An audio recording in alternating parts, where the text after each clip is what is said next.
bases dropped on a new round of soccer down here. It's Tuesday. Therefore, ergo, as that dude Descartes used to say, ergo, Tuesday thoughts.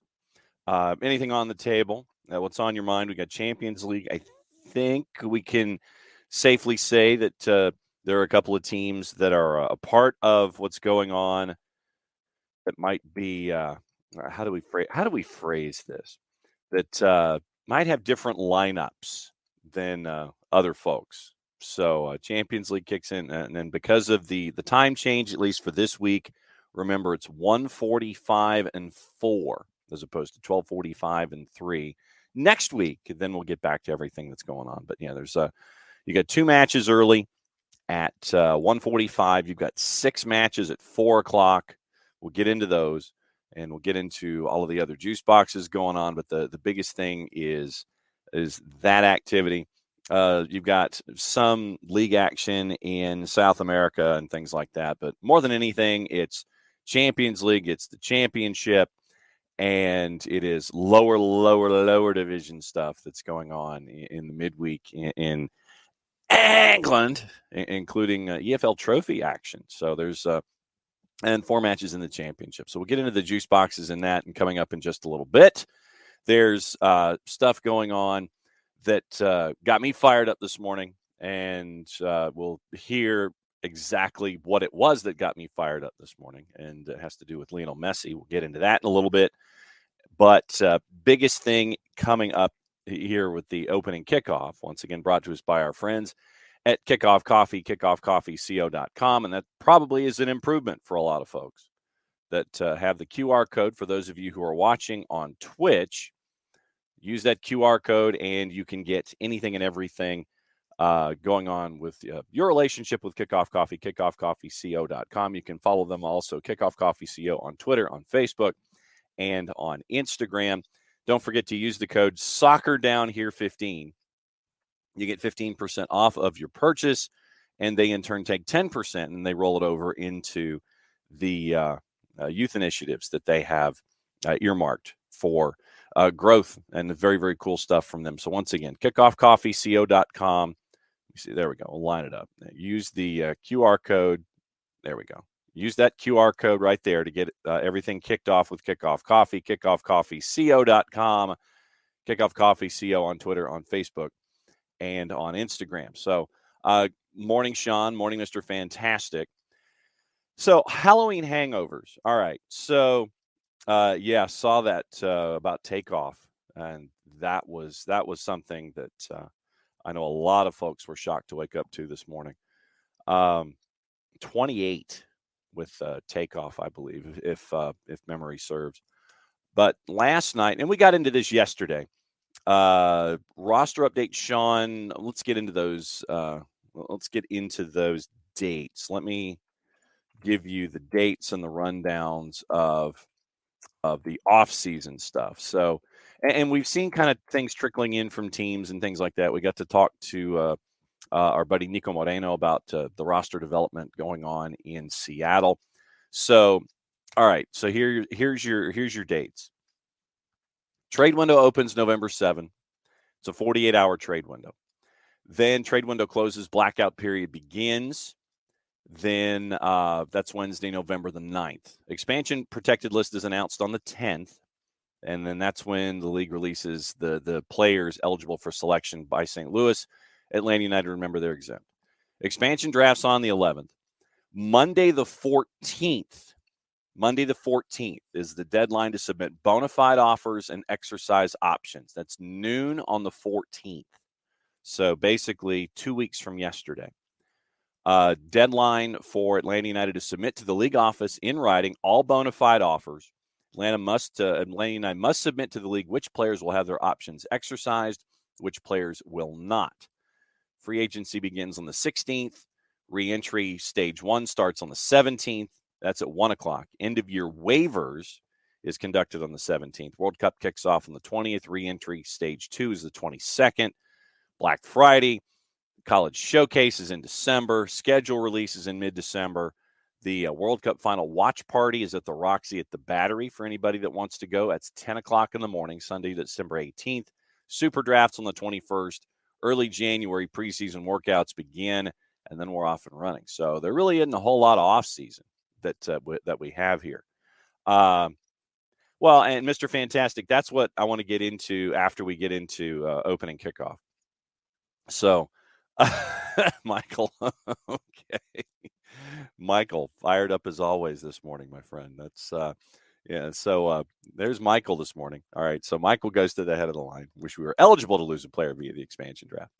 All right. So getting into the discussion about yesterday and what yesterday was. And so here's Abby's question, and this is kind of where I was going with the opening kickoff. Did anyone's children get Butterfingers? Couldn't even find any to give out. That's the thing. I didn't even see any in any of those like 275 packs. I saw none of that stuff. So that was interesting that you didn't even see a Butterfingers. That you'd have to maybe go and get the individual Butterfinger bars themselves, the mini bars. And it's been actually, Abby, it's been difficult to actually find the larger Butterfingers themselves. So wait a second. All right, so let's do some investigating here about their availability in the marketplace. So so they do still exist. Fun size still exists. Okay, and you can still pick them up. All right, so you can still grab them. The single candy bars, you can still get them with the smiley face folks that can bring your orders to you in 24 hours or less traditionally. So they do still exist. Just the absolute lack of finding them is the hook here. So no, Abby, that seems to be. That seems to be at least one of the candies in play that is difficult to find. So Butterfingers. All right. So last night when we were housing a boatload of candy, because we got the big 275 bag. And as I mentioned yesterday, the boss pulled practically all of the Reese's out and put them in the freezer. And that's the way it should be. But we were overrun last night. I don't know about you guys. We were overrun last night, and as the night got later and later and later, the trick-or-treaters got older and older and older. And I don't know about you guys, but when it comes to inventory toward the end of the evening, you are hoping that you don't get stuck with like 200 pieces of candy that you don't like. I mean, we had Kit Kats, and I would have been fine with the Kit Kats. We had like Jolly Rancher. We had like Jolly Rancher lollipops, Whoppers. We had the Kit Kats, and the boss actually did let a couple of the Reese's sneak through. We had, so we had the Jolly Rancher lollipops plus the Jolly Ranchers themselves, the Twizzlers, that 275 pack, and we were in, I think after about 7:30. We'd had the early rush with the younger kids, and then the moms coming by with the babies that they had dressed up for Halloween and such. And we were in serious trouble. We probably had about 200 pieces left because we didn't think we were going to be getting a whole lot. So it was all right. Take initially, you see the real courteous kids. They'll come by, you go trick or treat, and they'll dive in, they'll get one, and then they'll turn around, and go thank you, and then they'll leave. As the evening goes along, we're sitting there going, all right, so maybe they should take like 2 or 3. Not by choice, Sean. Not by choice. That was an oversight by the boss, and she admitted it. But we'll get into that as we continue. All right, so kids get older as the night goes along. And then as the 2s and the 3s continue, I want to say that there was this batch of like teenagers. I want to say that they were probably like 14, 15. And they came in 2 groups. And when you say take a handful, they're taking a handful. And they literally, you had this one trick-or-treater who had a hand the size of Boban. Or I mean, it was huge. And so he goes in, and we said, take a handful. Bang. And he goes in and he grabs, and he was like a front loader. He just went in and took like this big thing. And he had 5 friends behind him. And so I was trying to make sure that that they could get rid of the container. And the one dude just goes in and he goes rip, and he just goes in and takes the full thing like a front loader, and he's out the door. And I'm trying to make sure that all of his friends got some as well, and so they did. And so we were done at like 8:45. We had the bucket was empty. 9:00. 9:00. Folks are knocking on the door. 9:00. They're knocking on the door, and we're like, "What is going on here?" And so we'd closed our front door, and we turned our light off, but we still have these orange Christmas tree lights that go up the banister and go up the front steps. So I guess folks thought that they could still come up. And so we were like, oh, bleep, what do we do? And so, Sean, as the individuals that we are, give, never take, always thinking about others, we went into the stash in the freezer, grabbed the Reese's that had been stashed, and tried to appease the groups that kept coming after 9:00. We did. Our Reese's inventory was dented, but nevertheless, everyone who came to the door last night here at Office HD, they got something. They left with something. They left with a fantastic attitude. They left with candy. Some of it was frozen.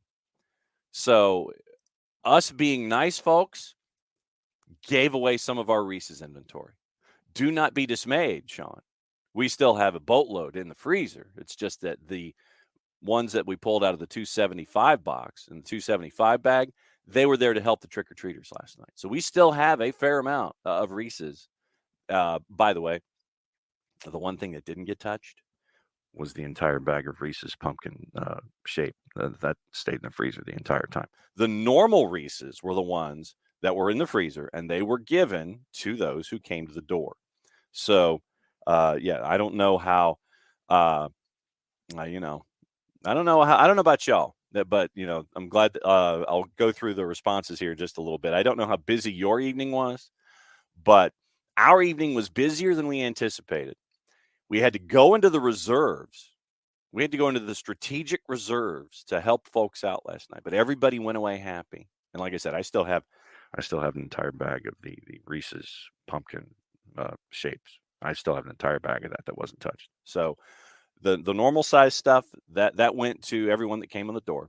I still have my bag that remains untouched, plus all of the leftovers from previous holidays that have remained frozen. I swear, if you go into our door in the freezer, the door, not the actual freezer compartment itself, but the door probably has a lot of Reese's in both shelves. It's like Reese's and coffee. That's what's in that particular section of the freezer. So, Sean, I was being nice. I was being nice.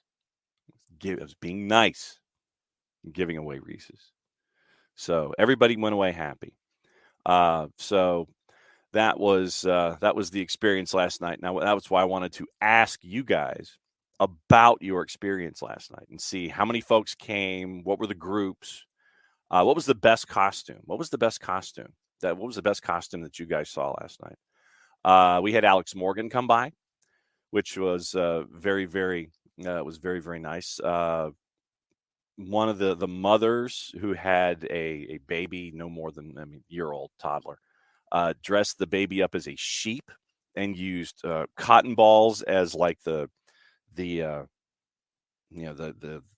fur, which I thought was very, very imaginative. So, but then you have the teenagers, and I admit that I was like this too. It was like one of the last times that I went out as a trick-or-treater. I want to say I was like 16. And it was the same rationale that those teenagers had. They wanted to sit there, and they were like, they wanted to get as much candy as they could. And they came out with, instead of like actual bags, they pulled like the pillowcases from their house, and they just kind of went from door to door. I went as a detective and tried to flash my wallet and go, bink, detective out of Tampa. Unfortunately, one of the houses that I went to that had older folks is like, what part of Tampa? Because they were from Tampa. And I'm like, well, I don't know. St. Pete, whatever, and then so they got me on that one. And so they didn't give me any candy because I didn't know my Tampa geography. So that you had that going for you. All right. So let's get into what you guys are left over from last night. Once again, that's our opening kickoff. I guess this will continue as our opening kickoff, brought to us by our friends at Kickoff Coffee, kickoffcoffeeco.com. There's your QR code for those of you who are watching on Twitch. And right there, you can start your adventure with Kickoff Coffee by hitting that QR code. And use the code SoccerDownHere15. You get 15% off of your purchase from everything at Kickoff Coffee. And they, in turn, take 10% and reinvest it into the youth game. So kickoffcoffeeco.com and Kickoff Coffee CO on social media. There's your QR code. Jared had the real world intervene this morning, so that's why it is you and it is me coming up all the way through. I think Michael, you might have seen the same group that we did. They just probably used that cut through and came from behind. Because like I said, Michael Head and I are probably about a 5-iron apart. 2 separate subdivisions with a cut through, but we're like 5-iron apart when it comes to actual distance. All right, so let's get into what you guys the takeoffs and takeaways from last night. Mr. Fantastic, we will be getting into this a little bit. Trust me, we will be getting into that in just a little bit. Sean, maybe in the minority on this, but you don't want Messi or CR7, so we'll get into that. Okay, and this is part of the discussion as to the why I got fired up this morning. Big news dropping today by the league. I think it's the All-Star game is heading to Geodis. They're having a press conference, I think, early part of the afternoon. Looks like, and Nashville has sent out the press release. It's like, big announcement coming up this afternoon. So I think it's an All-Star game that's heading to Geodis. We'll keep an eye on that early part of the afternoon. Sean Vergara laying down the heavy hits this morning. Butterfingers are trash. And he is not the only one. Emilio and Sean, the anti-Butterfinger brigade. But of course, when you make a statement like that, it is always wise to back it up with something like this. Yes. And so there you go. I have not seen, I doubt it. To be perfectly honest, Airborne DJ, haven't had a chance to look for it. Anything to the Joseph to Barca rumor. Doubtful, but we'll keep an eye on it. Mr. Fantastic loves Butterfingers. Abby, don't want some of the big players going to only the special teams, i.e. LA and Miami. If they believe that they can afford it, then they will be the ones to pursue those kinds of things. And they will be creative deals. Trust me. You will get the personal services contract, kind of like what Albert Pujols got when he signed with the Anaheim Angels of Southern California off the 405 freeway of Los Angeles, and your Angels of Anaheim deal, which he says he's going to honor. But yeah, he signed like a 10-year deal that ended up with a personal services contract as well. Sean, this is without question. This is indisputable that Reese's are the king. And so Emilio goes king and queen with his choices. So, so the king is Reese's and the queen is the close second. Reese's and Sour Patch Kids. That's interesting. Okay. Reese's and Sour Patch Kids was not part of the discussion. Actually, no, we're not really a Snickers house. And like I said, we blew through that bag of 275. But trust me, we went through the bag of 275. There was nothing left. That's all we had to go into the strategic reserve in the freezer. We blew through the bag. So there's nothing left. Absolutely nothing. That is un-American. You cannot use Snickers. You legitimately cannot. So Emilio with the traffic pattern. Neighborhood had about 2 groups of 3 to 4, several families in the 0 to 2 age. Abby this morning did not go through the 200-piece bag. I said I was shocked that we went through the 275. Not as many treaters. Did get one child who sang the song. Yes. So you must give them something good to eat, obviously. All right, so Byrne getting into the topic outside of the opening kickoff. Just don't believe for a second Messi will play 90-minute games on turf, maybe 15 at the end, but never a full 90. Still wonder whether the Miami games wouldn't be good opportunities for MBS to try out laying down grass. Well, and we're getting to the whole idea of how long is it going to take for interchangeable turfs and things like that. How long, the pie plates like we see it's at Tottenham Stadium or they drop one, put one over the top, bring it back up, those kinds of things. Abby, bell stopped ringing before 9, shut off lights at 9:30. I think that our danger, we shut off the lights, we shut off the front lights, but our issue was the orange Christmas tree lights that went up our banister. That was the problem. I think that's why we still got traffic after 9 o'clock, and that's why we still had to go into the strategic reserve. And then you had 2 groups of teenagers, 3 in the group. No, Sean, this is not going to happen. There will be none of that. None of that. No.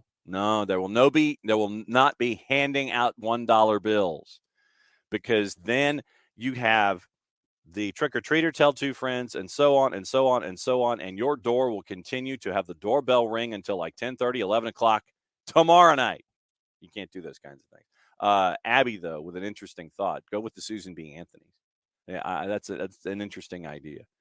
Yeah, they don't get anything after the lights are off. But I think that our problem was I think that our problem was, once again, those lights up the banister, and that in turn created a bit of an issue with is the light on, is the light off? There are lights, but are they on? So I think that was the whole point of that was where we kind of were caught in the in between. Shooter likes to prank kids with a bucket of raisins. That's interesting. Let's see. Oh, no, it was all the minis. No, it was not regular size stuff. They look at you, and then they look at you with the raisins funny. Then you bring in the good candy. And so Abby with the warning sign. Had to put a sign on my glass storm door to please ring the bell, to not bang on the glass. It didn't work. Yeah, party for John's after the show for the Reese's party. Ain't no party like a Reese's party, because the Reese's party don't stop. But I mean, we've got. I mean, honestly, here's how far back we go. We have the Easter eggs, like the full inch high Easter eggs. We've got the minis. We have. I don't know if we have any more of the normal ones, but we've got like I said, the pumpkin ones too. We have the full bag of pumpkins. We've got some of the minis. We have the 12-pack of the Easter egg Reese's that are like the full Easter egg size things. So, yeah, did minis. That's the only size I could find to hand out. Michael Head, a zombie Atlanta United player, because as the youngster said, the season was dead. Ah, very nice. Okay. All right. That's a +1. Abby had a few who had the part of the costume separate from their bodies. Little ones are always the cutest. I will say teenagers were all dressed up too. Did you guys, we had bonus points for these 2 that came knocking on our door, the inflatable dinosaur costume. And of course, their face is like just below the dinosaur head itself. But we had a couple folks come by in the inflatable dinosaur costumes. And the problem is that they both tried to come up our stairs at the same time. And so they created a bit of a log jam and almost got stuck. So literally, like, one had to almost go over the side to let the other one up to get the candy. And then we had room on the top step where one could slide over, the other could come and get candy, and then they could back down individually. But yeah, they both tried to come up almost at the same time, and it created a bit of a log jam. So yeah, the inflatable dinosaurs got +1s from me. 5-iron for you, so like 120. Yeah, exactly. You ain't kidding. Yeah, I mean, my only problem is the tree line. There's a tree line that separates our 2 subdivisions. I might have to hit a bit of a low stinger to get it through. Abby didn't have any soccer players. Michael agrees the distance is a good 5-iron. So let's see. Emilio is Team Butterfinger. There's nothing wrong with Butterfinger. It's just, it seems apparently, according to Abby, very, very hard to find. And so we'll keep an eye on that. Back to the Lionel Messi efforts. Miami will always be creative and maybe find. But, well, with Chris Henderson there now and not to the previous administration, I think hopefully that they have learned their lesson. Let's see. Airborne DJ, captain of Team Butterfinger, Michael Head, no Messi or CR7, don't need more of the retirement league narrative. I think I showed that one already. Abby, love Reese's, but missed getting Butterfingers. As you should, Abby. You should have Reese's in your fridge or freezer all year long. The kid who sang the song got extra candy. Told him I did not want him to smell his feet, as you should. But no question. If the kid was there and he got it down absolutely. Yeah, and that's probably what we're thinking, is that next year we're going to have to unplug the banister lights as a part of all this. Why not? Shiva, why can't we get you started on Halloween candy? What's up with the face palm? Let's see.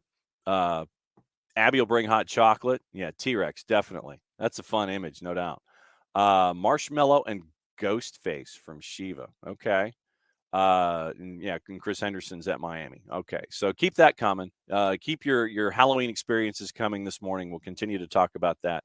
But since you guys brought up Lionel Messi and CR7, and the possibilities of Major League Soccer, there were two things that fired me up, and it was coming into the show this morning. So I apologize if the audio is either really loose or I cut it off. This morning on TalkSport, and I will say this, it's Jordan White is the show that is going on. It's their midday show. And TalkSport, for me, was one of my early addictions when I picked up satellite radio. And it was fun when SiriusXM FC would just basically go all talk sport, and you're getting what's going on in Europe and the European points of view and things like that. And so when, we're going home late night and you're hearing their early morning shows and the weekends, those kinds of things, I thought it was, I thought talk sport was fantastic. And talk sport 1 turned into talk sport 2, and they're having a lot of lower division stuff going on and broadcasting, all that stuff. Fantastic. But there are times when you listen to their hosts and their hosts have lost the plot, absolutely lost the plot.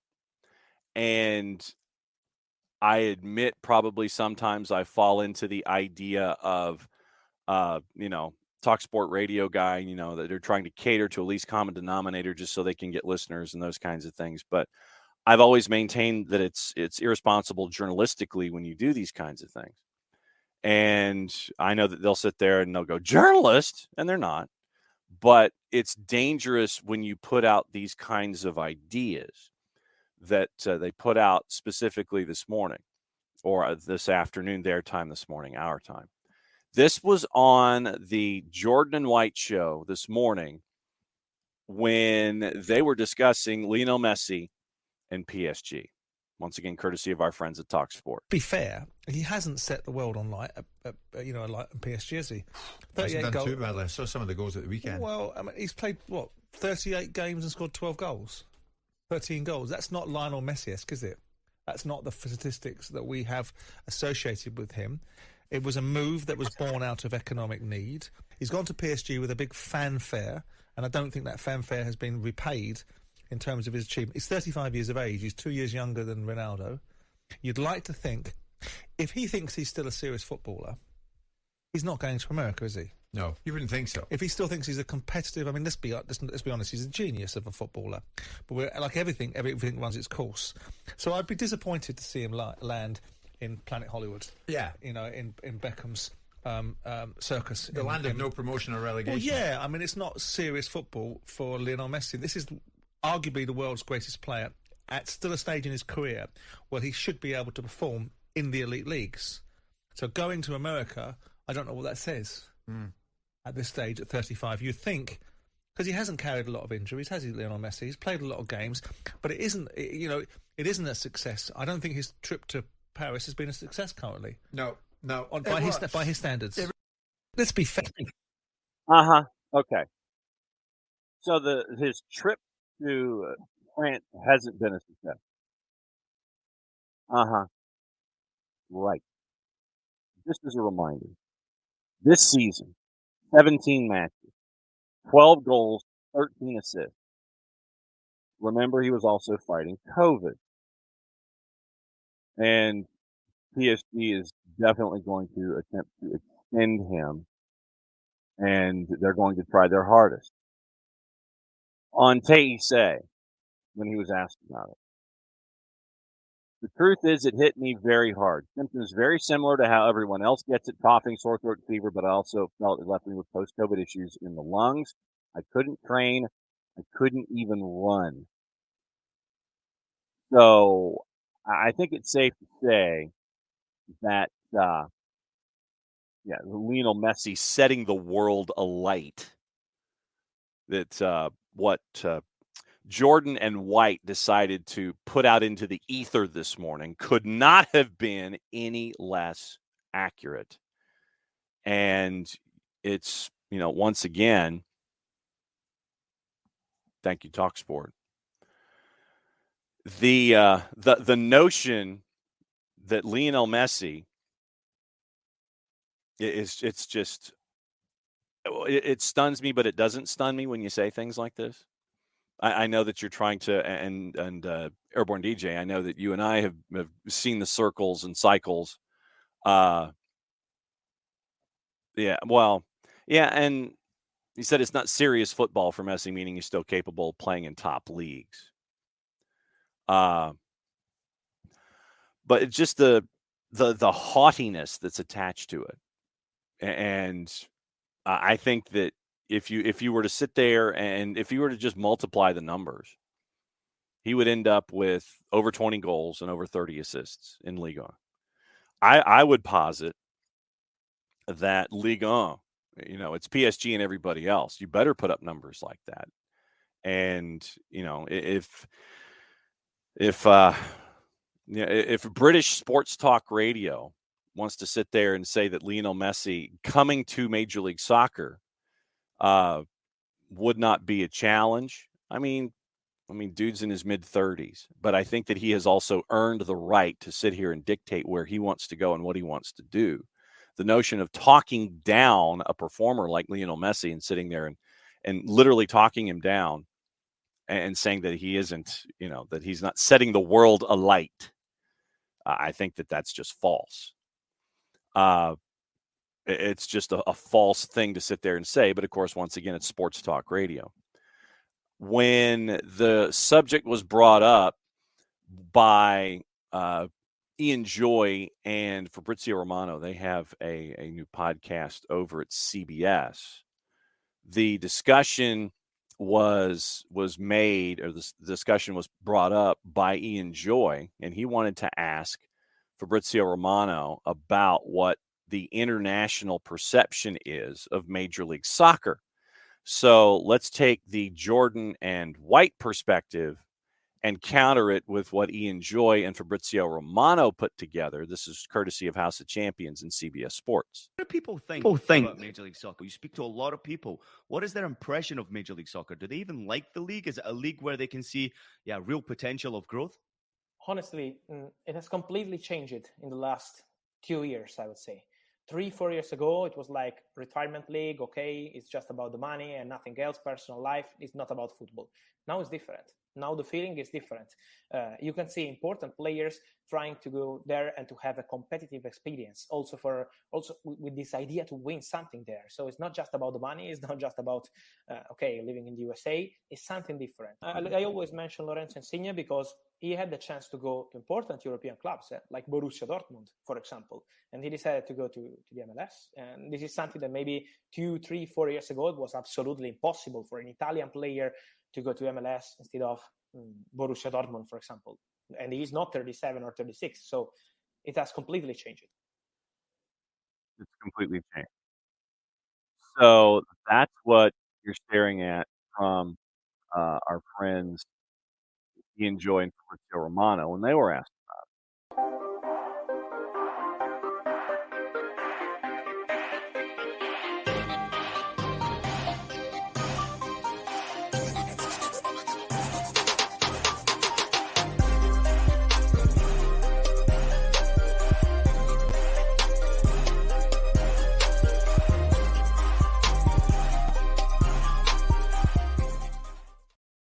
Do that. So there you go. All right. So nothing like trying to do stuff in a rush. All right. All right. So we're back for round 2. Hopefully this is better than it was before the end of the previous show. So, nothing like logging off and logging back on. All right. So getting into comments from part number 1 before we were so rudely interrupted. according to Tom, difference is nowadays, unlike when Beckham came, we were not using these guys to brand and market the entire league. Those examples few and far between. Yeah, like I said, that's got to be a soundbite thing. Interesting. I have let the folks at StreamYard know that it is a problem. So the 900 players in the league, only a couple of examples, so that the perception could be fading. And once again, Abby is trying to let everybody know she's got a king mattress pad. Got new ones and hate them. 2 used for 2 nights, took off. Yeah, Matty Ice still shocked. Bale may not make an appearance at all in the playoffs, more so than Chiellini. Yeah, no doubt. Another retirement league signing, Matuidi at Miami, and like we were mentioning with Matuidi, Santi Sosa checked him into retirement. So that was, we'll do it live, Kefsey. We'll do it live. Understandable from Byrne. When Europeans read about MLS, it's usually about the players, Bale, Chiellini, Rooney, Higuain, etc., and how their teams are doing. None of the articles in Kicker, Bild, Marca, Sun, Gazzetta dello Sport, etc., are about Amada, Driussi, and Torres, or any of the young South Americans, as it should be. But once again, that would require watching the league instead of sitting there and just staring at the headlines and looking at the depth of the league and how things are building. So we've got that's a part of it. So that's like I said, that set me off this morning. I was less than pleased, absolutely less than pleased that you got, and I probably got by British Sports Talk Radio and our friends at Talk Sport. You just like to think that that they would perhaps give a little, understanding outside their own bubble, but I guess not. So, like I said, it's on us to be vigilant in these situations and have folks sit there and go, well, Lionel Messi's done A, B, C, D, and E. And so that's the difference. So, like I said, that's what got me fired up this morning. And I apologize if I went off on, a tangent about it, but it just chapped me this morning that once again, the self-imposed short-sightedness of British talk show hosts got me into a lather about their game versus the rest of the world. And let Lionel Messi decide where Lionel Messi wants to go. If he wants to make a marketing killing in a new marketplace with his branding and his personality, and if Inter Messi CF ends up being the place that he goes, new stadium being built, you're there a part of that. What I think happens is this. I think he signs one more deal in Europe with PSG. Then when the Miami Stadium is about ready to be put on display, 25 maybe, that's when Messi comes over, does his year or two, ushers in Inter Messi CF into the new stadium. You've got the World Cup here in 26. I think it's closer to 26 than it is right now. And I still think that Lionel Messi could be a fun part for Major League Soccer coming through. Yeah, and Kefsey, that's the point. You highlight the competitiveness by taking about young internationals coming. Those who are on national team pools should be easy to discuss. That and showing league leaders are not the older Euro transplant. Yeah, so do your homework, boys. Do your homework and actually watch the league. Don't just sit there and stare at highlight packages and sit there and go off of the old names and what they're not doing because they're 37, 38 years old. It's just it's decided that they wanted to go and go to a new frontier. So just a little homework. A little homework would be requested. That's what I'm hunting for here. A little homework. Yeah, Sean. Yeah, apparently it is something having to do with playing sound bites and then integrating through the board. And so like I said, I've let our folks at StreamYard know. So that is the harumph of the day, is that it still seems to be an issue when it comes to integration. Other stuff going on today. Obviously, we've got Champions League, and we've got interesting stuff that is there. Jurgen Klopp came out and said it's not fair to judge Liverpool now. Do it at the end of the season, whether his team has reached the end of its successful cycle. And Tottenham is under pressure in Marseille, and you will not have Conte on the touchline for Spurs at Marseille. So that will be because of the outburst from last time. Alexis Sanchez, a great joy to beat them, and so that's what you're looking at there when it comes to Champions League. Let's get into those juice boxes just so everybody knows what's going on. Well, I mean, Sean, was he offside? I mean, I know that you're looking at. No, I think that, yeah. I mean, Michael, I just, why would he go to DRVP&K? It doesn't serve him right now. Wait another deal, sign for another year or two, then go in when the new stadium happens. I think that's when it happens. But what did the technology say? What did Cyclops say? Did Cyclops say that he was offside? That's what we have to go by right now. If there's an issue with offside, then change the rule. That's my biggest thing. Yeah, and we've talked about it for years. If you want to change the rule and invert it. Any part on, he's on. Instead of any part off, he's off. So that's look at the rule and change the rule. If the issue is we've added technology to sit there to try to reinforce the rules that are currently in play. But if the rule is the problem, then change the rule. That's how I look at it. If that's the issue, change the rule. Then that way Cyclops is looking at the rule the way that it could be interpreted as opposed to how it is now, and it gets us even that much more frustrated. It's like looking at a second serve and you call for the appeal and it does the electronic thing and you sit there and it's like out, those kinds of things. So right now, looking at your activity in Champions League, and I think that legitimately this is the only stuff that's really going on today of an international import. You got the two games at 1:45. Bayer Leverkusen and Club Brugge. How's that for before 10 o'clock? Club Brugge. Yes. Yeah. Ton of missed chances. You did, Sean. Leverkusen's a minus 161. Your draw's a plus 350. And Brugge is a plus 408. Porto and Atletico Madrid, juice box purveyors threw a blanket over the whole thing. I think it's even both sides. 4 o'clock, 6 matches. Bayern Munich, Inter. Bayern Munich, a big favorite. Liverpool, Napoli. Liverpool's a minus 105.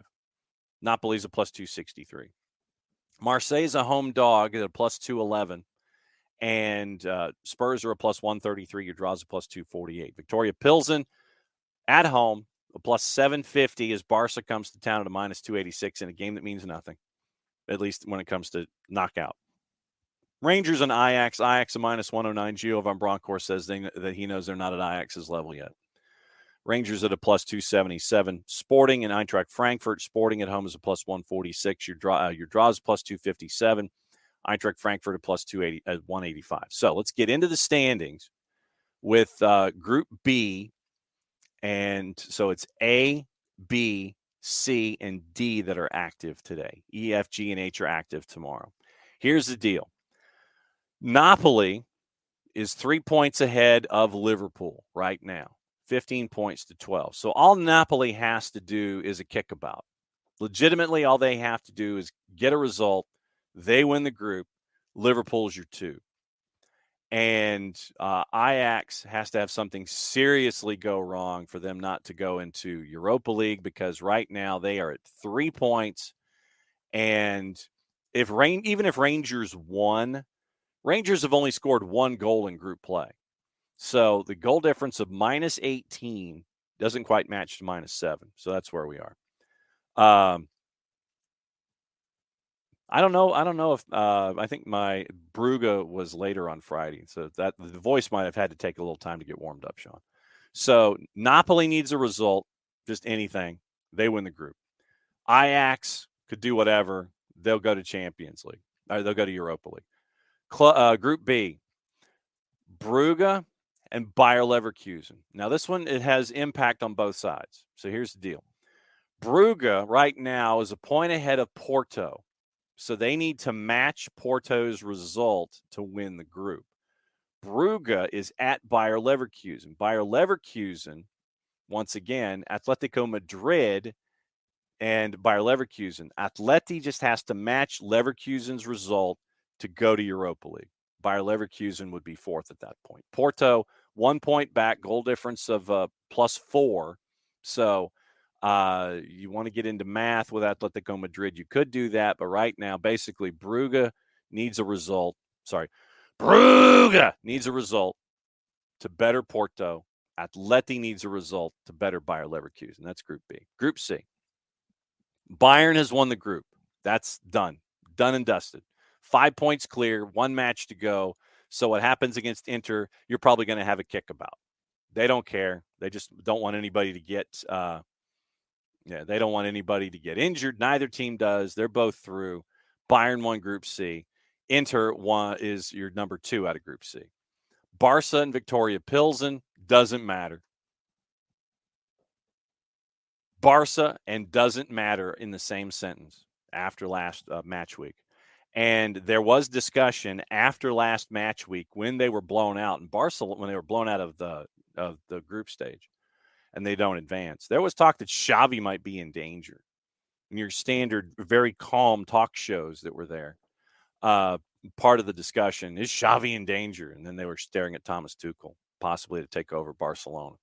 So Barcelona headed to the Europa League in a game that doesn't matter against Victoria Pilsen. What happens there? Once again, game doesn't matter. Does Pilsen get a point to leave group stage? Who knows? Group D. This one's crazy. This is going to be your group of the day. This is the group of the day for everything going on. Going into today, Spurs at 8 points. Sporting is at 7 points with a goal difference of 0. 7 goals scored, goals allowed. Eintracht Frankfurt at 7 points, goal difference of -2. Marseille, 6 points right now. So you could have absolute chaos in Group D by the time the day is over. Spurs playing Marseille in Marseille. Marseille gets a win. They hopscotch Spurs. That's what we said. Alexis Sanchez is looking forward to this one, so he can bump Spurs out. And then Sporting and Eintracht Frankfurt, right now, they're playing at Sporting. That's on the line. So everything is in play in Group D. That is going to be the group to watch. If you can find Spurs and Marseille, and you can find Sporting and Eintracht Frankfurt, watch it, or just watch Golasso Show on CBS Sports Network with our friend Nico Cantor. That will be the madness that you will have in that particular group all blanking day. So Group D is the group that you need to watch when it comes to those. That's the thing. And I know that, Sean, you're going to be looking at Group D, and you're going to be sitting there pulling your hair out the entire time, as you should, because it's going to be crazy, Group D. That's going to be absolute craziness when it comes to what's going on there in Champions League. So that'll be a fun watch this afternoon at 2:45 to 1:45 and 4. That's what we're looking at. 1:45 and 4. Also on the board as I sit there, and I'm trying to sit here and go see if there's anything else in notations. Looks like I think we're safe when it comes to all of that stuff. So let's go into everything else that is going on. Major League Soccer yesterday. Tommy Scoops adding to roster moves. Yesterday, the Chicago Fire had their roster moves come to the fore. Not a whole lot for the Fire to decide. 5 players either have an option or out of contract. 3 are set to depart. Jonathan Bornstein out of contract, eligible for free agency. Picked up the options on Kendall Burks and Wyatt Omsberg. So the offseason decision, how they fill that final DP spot, which opened up after a new deal with Gaston Jimenez to move him away from DP status. You've got Big Shaq, Jairo Torres as your current DPs, Jean Duran, Federico Navarro as your U22s. So they declined the option on Andre Reynolds. Bornstein and Sekulic, they're out. They're out of contract. So that's what you're staring at with Chicago Fire. Let's see. There was one other thing that I wanted to look up. And let's see, Chicago, the Seattle Sounders signed home ground midfielder Shota Kitahara from Defiant. Samuel Piette signs a long-term extension with the CF Montreal.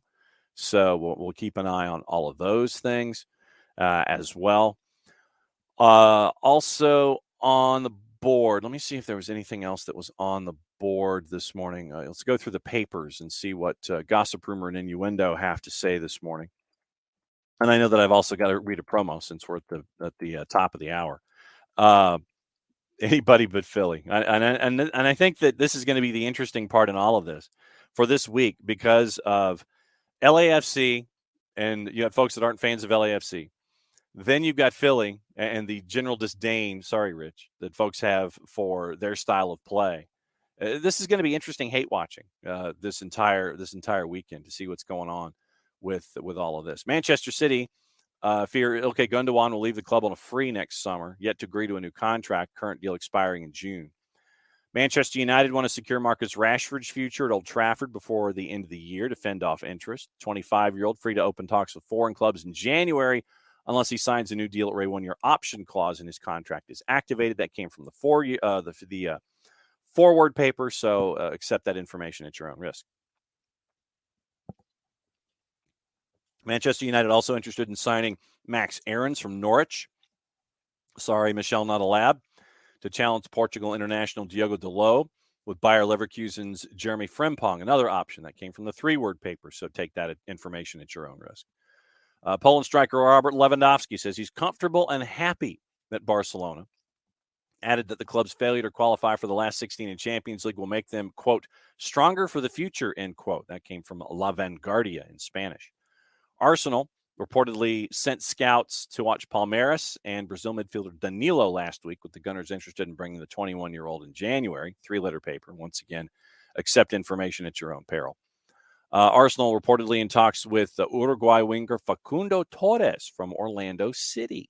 And we saw what Facundo Torres did for Orlando City, getting them into the playoffs, and that's according to the Evening Standard. So obviously the style of play in Major League Soccer for players to go from Europe to MLS is bad, but for the beloved Arsenal to be chasing after Facundo Torres, allegedly, probably, maybe, that can't be good for business. Why would you deign chasing after an individual in Major League Soccer? Just a thought.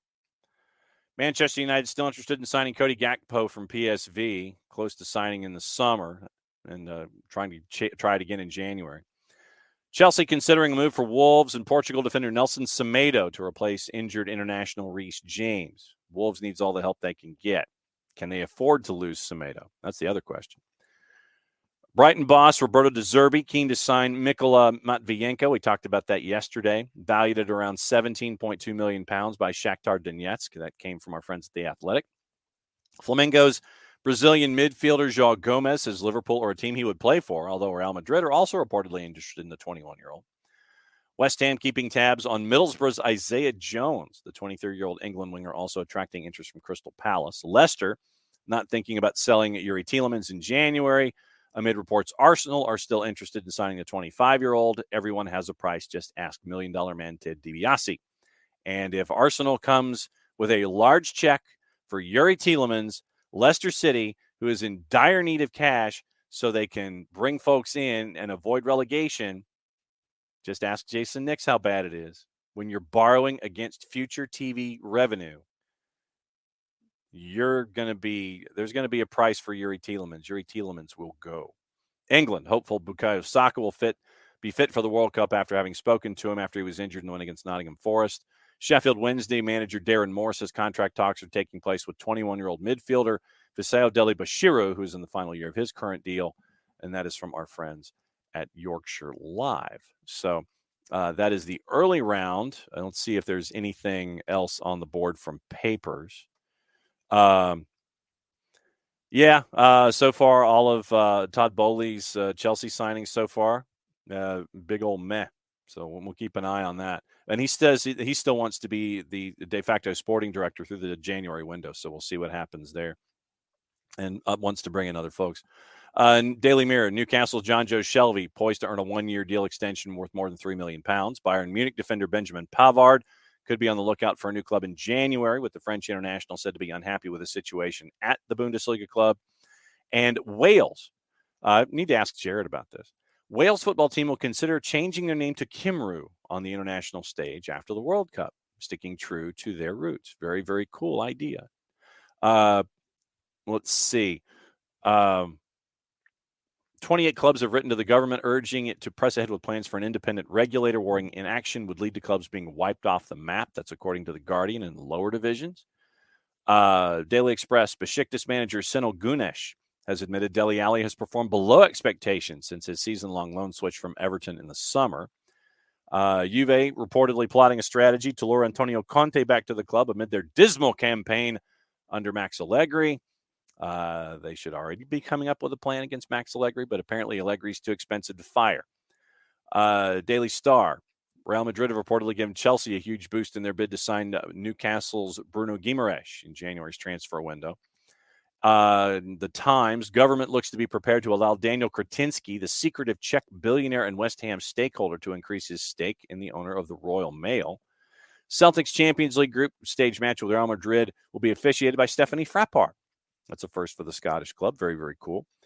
And that, let's see, from The Athletic, two of Iran's Group B opponents at the World Cup, England and Wales, have no current plans to publicly demonstrate their solidarity with the widespread human rights protests in the country. Daily Record, Barry Ferguson thinks there's no change. Ange Postecoglou would ever allow David Turnbull to leave Celtic in January amid speculation of a loan exit. Hugh Dallas insists that VAR's introduction to the Premiership has been a success.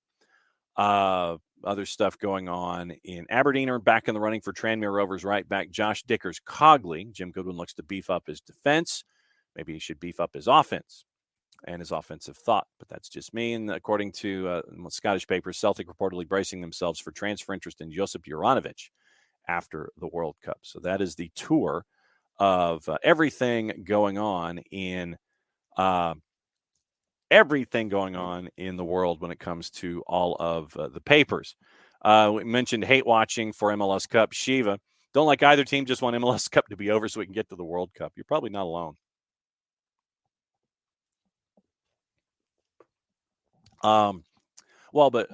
Please share, Tom. Bad news for the dogs, unrelated. Please share. Because, just because we are a football show doesn't mean that we can't talk about the other football. Yes, it is. Yes, Kefsey, it is. Absolutely, it is the MLS World Cup. Yes. And that's another thing that, that I kind of want to get into a little bit. My kingdom for a little thought, just a little research. That's all that I want. Nolan Smith's out for the year. Wow. But I'm sure they got like 3 or 4 5-stars underneath, so they should be. That is a big loss, but I'm sure that they'll figure out ways around that, especially coming into the Tennessee game. A little research goes a long way, and I know that when you have news reporters or non-sports reporters put into sports situations, things like this are prone to happen. But it is incumbent upon news divisions to sit there and go, okay, call down to sports and see if this is right. If there aren't any checks and balances in a newsroom in a situation like that, you get that. And you can't have that. When you have a station in Sacramento, California, blowing up their coverage of the Lamar Hunt U.S. Open Cup trophy run of the Sacramento Republic, then they are all over the place. And they are doing it the right way. What? Yeah. Rich, help. Yeah, up to the sons of Ben to help that reporter out. That's the thing, is that you can't, you've got to have folks in newsrooms who understand what's going on, and you've got to help out the news people. The news people also have to have the presence of mind to ask their friends in sports about context, graphics, what's going on. Because when you send that fluffy featurey reporter out there to do those kinds of stories and you end up having them covering the MLS World Cup, That doesn't make the league look good. It doesn't make the sport look good. And it sure as hell doesn't make that TV station look good. Do better. Do better. And if you're in you're in a sports department and you have a news department doing something like that and you recognize that there's something that's wrong, raise a hand and go, that's not right. But for a team that has one of the two competitors in the last game of the year chasing after a championship, you need to be talking about the MLS Cup and its place in the world, not the MLS World Cup and its place in it. Yeah, saw that, and that's been making the rounds, and it was definitely a facepalm moment, but do better. Newsrooms need to do better when it comes to this kind of stuff, because then you will get English sports talk radio guys sit there and go, MLS World Cup. But they don't even take it seriously there when they do. MLS World Cup. I mean, come on, folks. Do better. Do absolutely better in these situations. Let's see. Other stuff from Abby this morning. If all the venues in Qatar are indoors, why was World Cup moved to November, December? They're not all indoors. There's some stadia that have roofs. Let me look at the Qatar soccer stadiums World Cup. Let me see how many have overhangs and how many of them. Okay, so FIFA World Cup stadia. As the guy who had the 2 years of Latin. Okay, Lusail, the major stadium, has a donut hole. Al-Khor has 60,000. It has a hole in the middle. Al-Wakra with 40,000 has a hole up top. Al-Rayyan is covered for the most part, but still center pitch still has light coming through. Khalifa has the fans covered, but the field not covered. Education City, I believe, is the same way. I don't have an overhead. Stadium 974 looks like it is fans covered. Altamama has fans covered. So, Abby, the way that it looks, none of them have roofs, but they all have the fan sections are covered over, and the field is still in open air. It gets the sunlight. So, that's what you're staring at. So, why was the World Cup moved into November, December? It was moved to November, December, according to the World Cup folks, because of temperatures. But because it's supposed to be like in the 80s or whatever, 90s, matching humidity, 100, 120 degrees with on the field, those kinds of temps. And so they decided to move it to November, December, where it's in the 80s. They're more than happy to have qualifiers during June and July in Doha at Lusail or wherever. They're more than happy to have qualifiers there, more than happy to have competitions there in the summer in those heat and humid in those heat conditions. But they want to have a World Cup in November, December, where it's 80 degrees or 90 degrees as opposed to 100 and 120.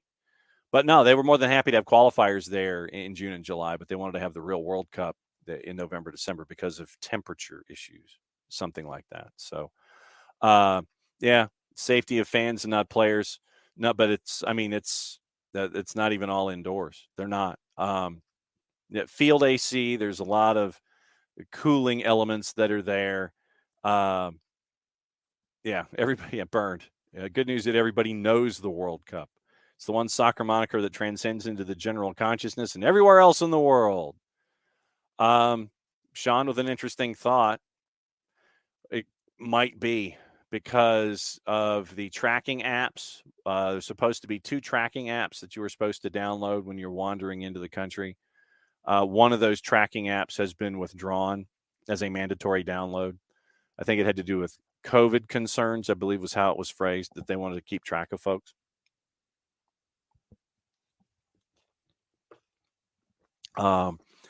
It's just, Abby, it's cool. But yeah, all the fans are covered. I mean, you have fans who are going over who are being who get to stay in yurts, and I saw that and I was like, really? This is a World Cup where they're bringing in cruise ships to just hang off the coast. You can be in one of those.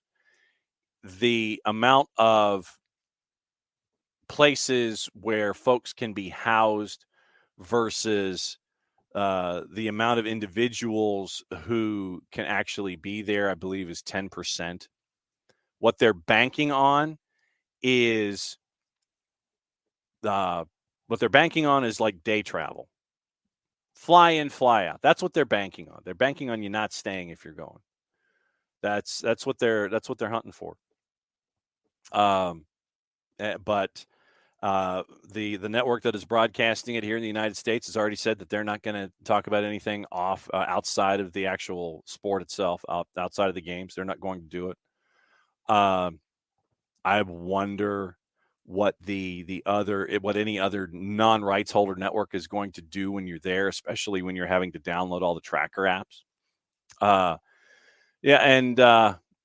David, shocked of all the Qatar slander and FIFA slander on the Twitch pitch. Qatar issued a press release banning saying anything bad about the country. Remember, that's true. They did. But I mean, if you are, I wonder about the journalists who are going over that are non-rights holders and where and the amount of reporting that they're going to do about stuff outside of the games. And that to me is going to be one of the more interesting things to observe during this entire World Cup scenario is, yeah, we know about the games, but what else is going to be covered by non-rights holders? Because we know the rights holders aren't going to address anything that's going on outside the stadia.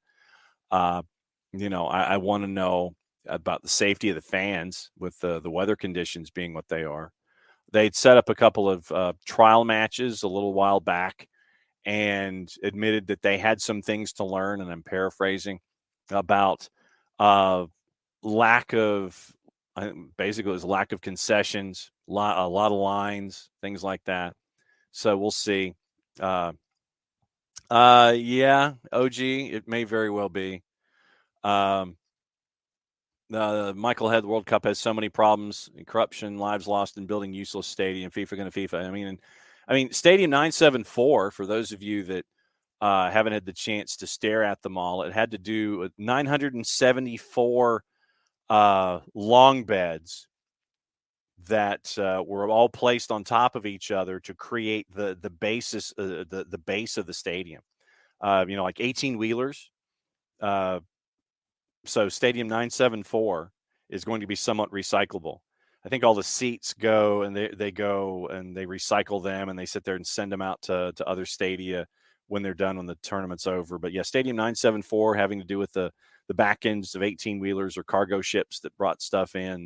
The cargo contents created the basis of the stadium for Stadium 974. I don't know how that's going to look, but yeah. So cargo turned into a stadium, and then when the World Cup is over, the stadium gets torn down, and I guess those 974 long beds get put back into their day job. But yeah, so it will be interesting to see how the off-the-field stuff is covered, if it's allowed to be covered at all. And Qatar, David, doing the geographic math, smaller than Puerto Rico. So, yeah, I mean, it will be interesting from a human rights standpoint, from a human relations standpoint. It will be the best World Cup ever. I imagine the Gianni Infantino speech that we hear traditionally from the folks at the IOC during Olympiads will be pretty much the same thing. So, yeah, so we got that to look forward to. Let me get into, before we get into the viewing habits for today, see if there's anything outside of the normal purview that is there. And we've also got some news about the women's national team. They had a roster announcement yesterday, so we'll get into that. Tuesday, you've got the opening round of the second round of the SEC tournament, because we mentioned the brawl that happened in round one. South Carolina and Ole Miss, and all this is on the SEC network. South Carolina, Ole Miss at 1, Tennessee, Georgia at 3:30, Alabama, Mississippi State. Alabama's won 17 in a row, by the way. They are a juggernaut, ranked 3 or 4 in the country, depending on the poll. Alabama, Mississippi State's at 6, Arkansas and Vanderbilt is at 8:30. Gold TV, and for those of you that don't have it regularly, you can pick that up on Fanatiz, fntz.co/soccer down here. I've gotten hooked on it. Gold TV has the Copa Uruguay, La Luz and Peñarols at 7 o'clock. TUDN Unimas, they have Porto, Atleti, Liverpool, and Napoli at 1:45 and 4. ESPN Plus has your share of everything going on. Bristol City, Sheffield United in the championship at 4 o'clock. Segunda Division, Las Palmas and Burgos at 2:30. College men starting in the afternoon, going all the way through 7:15 kicks with what's going on in the Sun Belt. Georgia Southern and Georgia State play at 7 o'clock. Their matches against ODU and Coastal Carolina on ESPN Plus. Paramount Plus has all your Champions League matches and the Brasileiro. Botafogo Culaba is at 6. Sao Paulo Atletico Mineiro is at 8:30. VIX and VIX Plus have your, have your Champions League, all of your action there as well. Alex Morgan, Mallory Pugh returning for the women's national team's November friendlies versus Germany. That was announced yesterday. Your roster, Adriana Franch, Casey Murphy, Alyssa Nair. Defenders, Alana Cook, Crystal Dunn, Emily Fox, Naomi Germa, Sofia Huerta, Haley Mace, Becky Sauerbrunn. Midfield, Sam Coffey, Lindsey Horan, Taylor Korniak, Rose Lavelle, Christy Mewis, Ashley Sanchez, Andy Sullivan. Your 7 forwards, Ashley Hatch, Alex Morgan, Mallory Pugh, Rapinoe, Rodman, Smith, Alyssa Thompson. Alyssa Thompson turns 18 on November 17. It's a doubleheader against Germany. Thursday the 10th in Fort Lauderdale on FS1. Sunday the 13th at Red Bull Arena, 5 o'clock on ESPN, the big ESPN. So that 24-player squad named by Vlatko for the doubleheader against Germany. 9 months every second we spend together is important, according to Vlatko, after the European tour. And this is from Arlo Bloom at Soccer America, where they lost 2-1 to England, 2-0 to Spain early in October, looking to get back on track with the 2023 Cup on the horizon. Quoting Vlatko, "We cannot neglect that some of those things may be fixed with a change of personnel. We were able to combine and do well, but when it came for a pass or final shot, it was an area where we had to be better at." So Taylor Korniak, remember, was recovering from an ankle injury in the October window, back on the roster. Tierna Davidson, Sonnet, O'Hara, Williams, who've been injured. Casey Kruger on maternity leave, should be available for the January camp in New Zealand. Katerina Macario, expected to be out until late February. Julie Ertz is on maternity leave. And we'll catch up with Bart in short order to find out what he thinks about the November 10th and 13th games, and we'll have Bart on after those, probably before and after. So Bart is now officially on notice. We need to talk about the 24. We'll talk about things on the 10th and the 13th, kind of leading into World Cup as well. So, yes. Oh, burn, no doubt. Georgia State's women won last night. This is something that I wanted to get into briefly also before we go this morning. Georgia State's women in Foley, Alabama, and this was on ESPN Plus, the Sun Belt tournament, and it was a great win for Georgia State. And for those of you that follow Jason on Twitter, Jason broke down the whole thing last night about great effort, especially in the second half, getting the goal on the board. But yeah, Jason has been, since he's been following Georgia State's women this season in the Fun Belt, he's been keeping an eye on it. But yeah, great win for them in the tournament. And it was in Foley, Alabama. So if you keep an eye on the Georgia State's women's squad as they continue to try to work their way through the Fun Belt. In the 8-9 match last night, they made their way through. So big win for them in the opening round. Smaller than Connecticut, getting back to it. Burned, honestly, putting the World Cup in Russia in 2018 ranks up there with me for the Qatar fiasco. Remember, this was back-to-back. The TV rights and the decisions were made back-to-back, basically. I think it was in the same press conference, if memory serves. It's like, boom, boom. It's like, oh, that was a shock. So But yeah, you're only going to say certain things if you're a rights holder. Let's see. Burned about the women. If Germany's healthy, Potmagul and Lumen, they can beat the U.S. And Abby is agreeing with Michael Head and Burned about the corruption. I'm trying to see if there's anything else on the board to talk about before we get into things. Okay, so getting into since we mentioned Georgia State, let's get in through the rest of the college grid before we go. All right, so the American had their first round back on Sunday, semifinals on Thursday. South Florida, SMU, UCF, and Memphis, both on ESPN+. ACC had their first round. This is women's soccer. Notre Dame won on penalties. Duke won as well. So your semifinals Thursday, North Carolina, Duke, FSU, Notre Dame. That's on ACC Network. The finals Sunday at noon on ESPNU. America East is down to the semifinals. Atlantic 10 is down to the semifinals. That's on Wednesday. ASUN, you had Kennesaw State lose to Eastern Kentucky in the opening round. Your final on Friday is Liberty and Florida Gulf Coast. Big East, it is semifinals Thursday, and the final is on FS1 on Sunday afternoon at 1:30. Big South semifinals Thursday, Campbell, Gardner-Webb, USC Upstate, and Radford. The final is Sunday at 1. Big Ten's final, they're down to the Final Four. Semifinals Thursday. Final combination of Michigan State, Nebraska, Penn State, and Northwestern. That's on ESPNU Sunday at 2. Big 12's down to the semifinals Thursday. Texas, West Virginia, TCU, Oklahoma. Sunday at 2 on the U. Also in this particular part of the world, Conference USA has their semifinals on Friday. First round is Wednesday, and it's a quadruple header on ESPN+.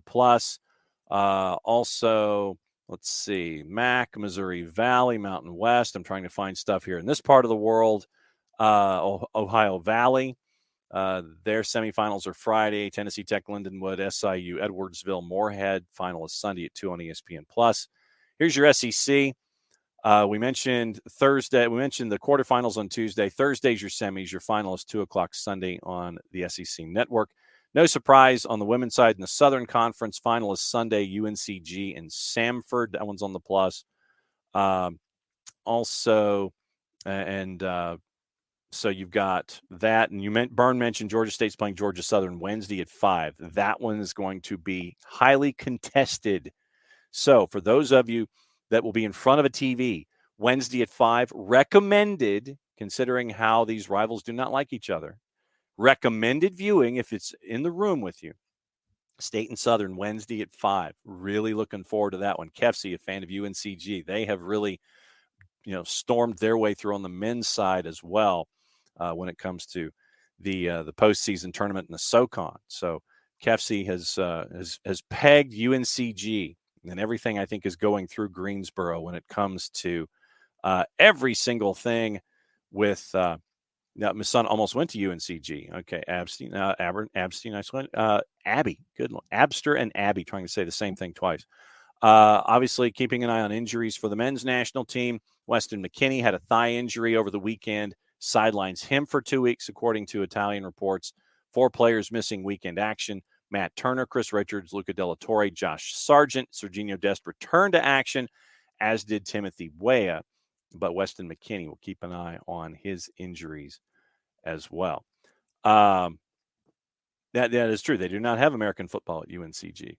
So festive fixtures have been announced with Sky. So if you're hanging around between Boxing Day and New Year's Day to balance out what's going on with your American college football bowl season, they'll be there as well. I've always thought of festive fixtures as just nuts. 3 games in 7 days.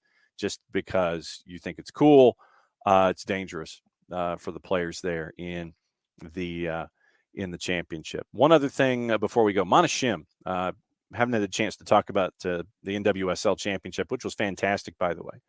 Great that you had almost 19,000 folks at Audi Field. Great season by the Kansas City Current, and Portland getting the win. Monashim is going to chair the U.S. Soccer Federation Task Force to prevent abuse for women in football after the Yates report. So she announced it on her social media. Yesterday, I believe, the USSF has created a participant safety task force following the Yates report. And so Shim, in a statement, said there's still so much that needs to be done when it comes to changing the culture of soccer in this country. That was in her statement on Monday.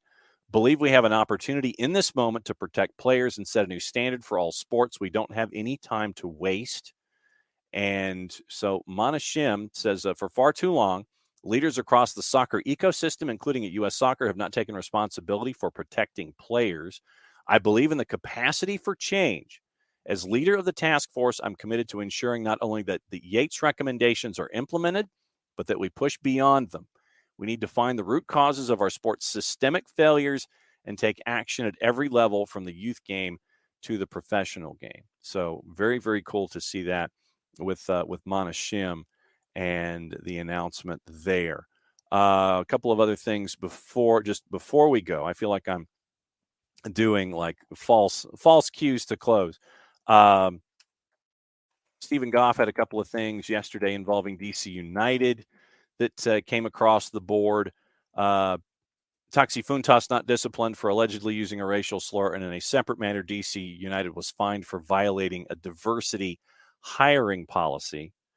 And so I'm trying to sign in now to the Washington Post. All right, so signing in. Okay. So the Stephen Goff article, Taxi Funtas will not face discipline for Major League Soccer after a league investigation found no conclusive evidence he directed a racial slur at an opponent during a September 18 match at Audi Field. The league said Miami defender Imi Mabika's allegation was credible, but it could not independently verify it. Major League Soccer also said it did not find credible Funtas's claim that he said nothing in that moment, discriminatory or otherwise. Video of the incident clearly shows Mabika suddenly reacting to something he believed he heard from Funtas. As a part of the investigation, the league said it interviewed several people, reviewed video footage and audio recordings, unable to determine what Funtas said in that moment. Mabika had accused Funtas of using the N-word during an incident with Damian Lowe in the second half. Lowe, who is Jamaican, Mabika, who is Zambian or black, Funtas, who is Greek, is white. And this is from the Stephen Goff copy of the article. Miami refused to resume playing unless Funtas was removed. United coach Wayne Rooney obliged. Funtas wrote a day later, quote, I did not use a word I'm being accused of using. That despicable racial slur is one I denounce and did not use. We had a hot discussion on the field, but I have not racially abused anyone. I firmly reject racism in any form. It is despicable. Referee Ismail Elfath told a pool reporter at the time that no official had heard racist or abusive language, that none was detected via video review. As previously scheduled, Funtas then traveled to Greece to play twice for his national team due to return stateside for the last two MLS matches of the season. Citing the stress of the situation on Funtas and his family, Rooney granted him additional time off. Then in a statement, United officials said they, quote, appreciate and accept the findings of the league's investigation, as well as the conclusion that the act in question could not be confirmed following several interviews that took place with individuals involved in the nearby the incident, end quote. Funtas not available for comment Monday, but a person who's spoken to him said the player is relieved and eager to come back. Miami officials did not immediately comment. Then in a separate investigation, MLS announced it had fined United $25,000 for violating the league's diversity hiring policy before the club appointed Rooney in July. A first offense warranted a fine of up to $50,000. As part of updated guidelines established in December, teams are required to interview at least two candidates from underrepresented groups, including one black candidate for jobs on the technical staff, such as coach and GM. Previous rules mandated one candidate from those groups. Starting with a list of at least 5 candidates, United did speak with a black and Latino coach, both from abroad, a person close to the situation said, but one of those conversations could not be considered a finalist pool interview, the league said. One candidate, United said in a statement, went through the same process as the others. However, the club added he then told team officials he would not be interested in a job that began mid-season.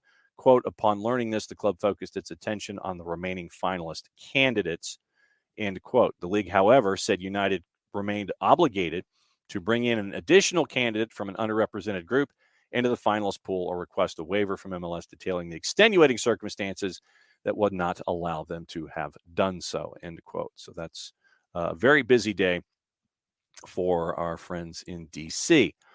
No question, Abby, that, sports figures know they're influential in their social media and should be held accountable. Yeah, and I know a lot of folks are staring at the NBA right now with what's going on with the team in Brooklyn and one of their star players. Yeah, and I agree with you. It cannot be tolerated. All the language, all that, it cannot be tolerated. And I think that we are, it's all part of us to be vigilant in that regard and stand up for those who need to have folks not necessarily stand up for them, but stand up with them. So I think that that's big. So I think Abby is square on right here that everyone should have a sugar and candy filled Tuesday. So tomorrow, I will be doing the show from Valdosta, Georgia, and I'm on the road for some high school football stuff. So we will be doing the show from down there in the morning. No, and we can't be complacent either. So I'll be doing the show from down there in the morning, and everything will be pretty much normal later today. Your USL content will be up and running.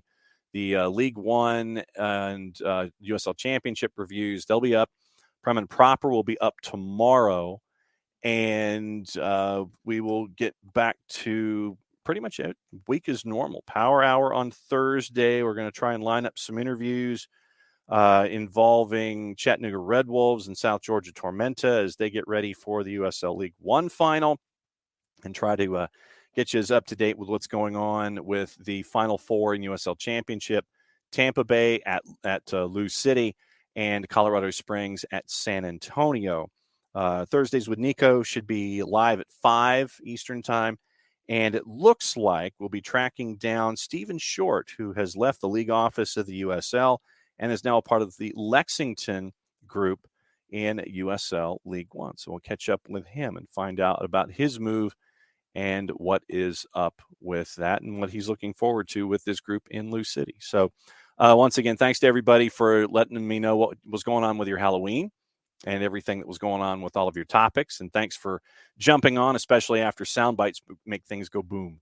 So if the podcast version of this comes across a little edited, that's why. So we're having to combine two pieces, turn them into one, and that'll be on the network later. So you'll be able to hear my muffled tones after I play sound bites. But we'll be back at it again tomorrow, 9:05, and we'll rock and roll from there. Dylan Butler is anticipated for his weekly visit at 10 o'clock. And we'll talk about everything heading in toward MLS Cup and Law and Order and high school football and everything else that we always talk to Dylan about at 10 o'clock on your Wednesdays. Bart Keeler, once again, is on notice that he's going to be coming on a couple times to talk about maybe the roster, have Bart come on in short order, talk about that with women's national team, what he thinks about that. And then obviously with the doubleheader against Germany on the 10th and the 13th, he'll be on with that as well. Thank you very much, Abby. Hoping to have safe travels myself.